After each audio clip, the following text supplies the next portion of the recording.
ओम नमः शिवाय, ओम नमः शिवाय, ओम नमः शिवाय, ओम नमः शिवाय। प्रिय भक्तों, आप सभी लोगों पर भगवान भोलेनाथ, माँ पार्वती की असीम कृपा बरसती रहे। शिव पुराण की पावन कथा भगवान भोलेनाथ के पावन उद्गार हैं एवं भव सागर से तारने वाली कथा है। श्रावण मास की कथा, शिव महापुराण की कथा, अध्याय 27 कथा प्रसंग अति सुंदर है, अवश्य सुने। उमा सहित शिव का प्राकट्य, उनके द्वारा अपने स्वरूप का विवेचन तथा ब्रह्मा आदि तीनों देवताओं की एकता का प्रतिपादन। ब्रह्मा जी कहते हैं कि हे नारद, भगवान विष्णु के द्वारा की हुई अपनी स्तुति सुनकर करुणानिधि महेश्वर प्रसन्न हुए और उमा देवी के साथ सहसा वहाँ प्रकट हो गए। ब्रह्मा उवाच अथ आकर्णनुतिं विष्णुकृतां स्वस्य महेश्वरः प्रादुर्बभूव सुप्रीतः स्ववामः करुणानिधि। हे नारद, भगवान विष्णु के द्वारा की हुई अपनी स्तुति सुनकर करुणानिधि महेश्वर प्रसन्न हुए और उमा देवी के साथ वहाँ प्रकट हो गए। उमा सहित भगवान शिव का प्राकट्य, उनके द्वारा अपने स्वरूप का विवेचन तथा ब्रह्मा विष्णु महेश तीनों देवताओं की एकता का प्रतिपादन भगवान शिव जी इस प्रकार से स्वयं करते हैं। अब देखिए उस समय क्या होता है कि पंचवक्त्र त्रिनयनो भालचंद्रो जटाधरा गौरवर्णो विशालाक्षो भस्मोदधूलित विग्रह। उस समय उनके 5 मुख और प्रत्येक मुख में 3-3 नेत्र शोभा पा रहे थे। भाल देश में चंद्रमा का मुकुट सुशोभित था। सिर पर जटा धारण किए गौर वर्ण विशाल नेत्रों वाले शिव ने अपने संपूर्ण अंगों में विभूत लगा रखी थी। इस प्रकार से उनकी 10 भुजाएं थी। उनके कंठ में नीला चिन्ह था। वे समस्त आभूषणों से विभूषित थे तथा उन सर्वांग सुंदर शिव के मस्तक भस्ममय त्रिपुंड से अंकित थे। 10 बाहु नील गला सर्वाभरण भूषिता सर्वांग सुंदरो भस्म त्रिपुंडांकित मस्तका। तम दृष्ट्वा तादृशं देवं सवामं परमेश्वरं तुष्टाओ पुनरिष्टाओ भी वाग भी विष्णुमया से। ऐसे परमेश्वर महादेव जी को भगवती उमा के साथ उपस्थित देखकर भगवान विष्णु ने मेरे साथ पुनः प्रिय वचनों द्वारा उनकी स्तुति की। पंचवक्त्रो त्रिनयनो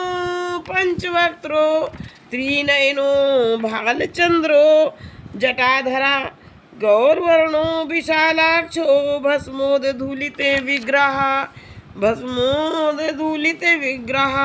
पंचवक्त्रो त्रिनयनो भालचंद्रो जटाधरा गौरवर्णो विशालाक्षो भस्मोदधूलिते विग्रह।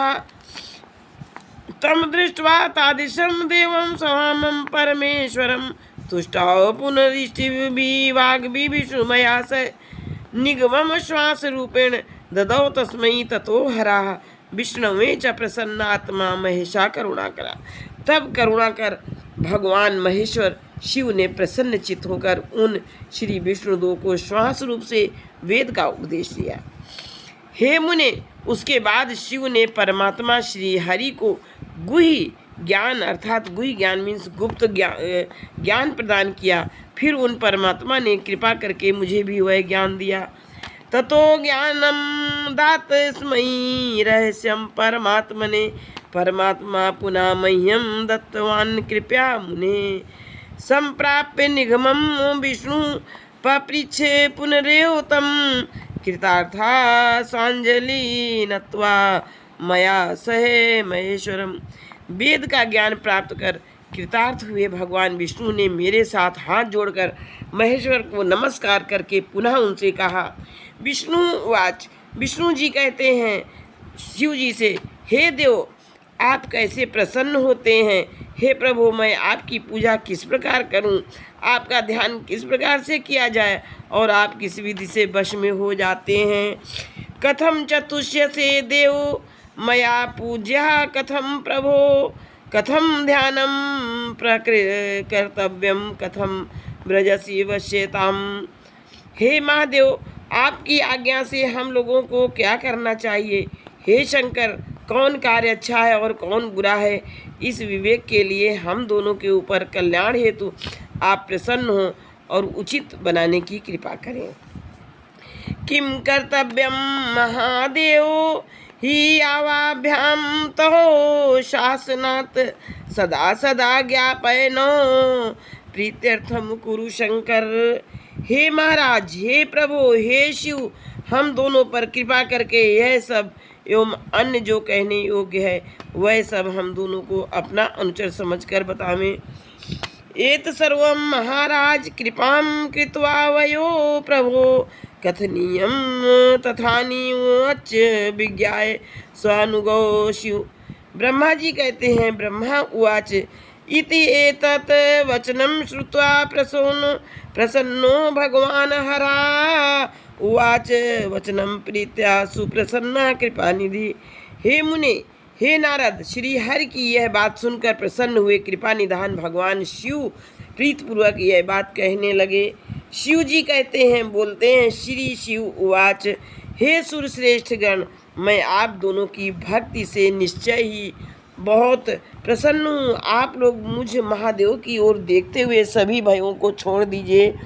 मेरा यह लिंग सदा पूज्य है, सदा ही ध्येय है। इस समय आप लोगों को मेरा स्वरूप जैसा दिखाई देता है वैसे ही लिंग रूप का प्रयत्न पूर्वक पूजन चिंतन करना चाहिए। भक्त्या च भवतो नूनं प्रीतो अहं सुर सत्तमो पश्यन्तं महादेवं भयं सर्वं विमुञ्चताम्। मम लिंगं सदा पूज्यं ध्येयं चैतादृशं मम इदानीं दृश्यते यद तथा कार्यं प्रयत्नतः। लिंग रूप से पूजा गया मैं प्रसन्न होकर सभी लोगों को अनेक प्रकार से फल तो दूंगा ही, साथ ही मन की अन्य अनेक अभिलाषाएं भी पूरी करूंगा। हे देवश्रेष्ठ, जब भी आप लोगों को कष्ट हो तब मेरे लिंग की पूजा करें, जिससे आप लोगों के कष्ट का नाश हो जाएगा। यदा दुखम भवेति तत्र वयो सुर सत्तमो पूजते मम लिंगे च तदा स्यात् दुख नाशनम।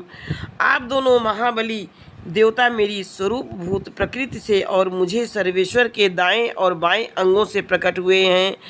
ये लोग पितामह ब्रह्मा मुझ परमात्मा के दाहिने पार्श्व से उत्पन्न हुए हैं और विष्णु वाम पार्श्व से प्रकट हुए हैं।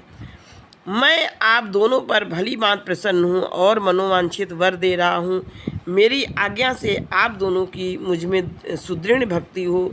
हे विद्वानों, मेरी पार्थिव मूर्ति बनाकर आप दोनों उसकी अनेक प्रकार से पूजा करें। ऐसा करने पर आप लोगों को सुख प्राप्त होगा। हर हर महादेव शंभु।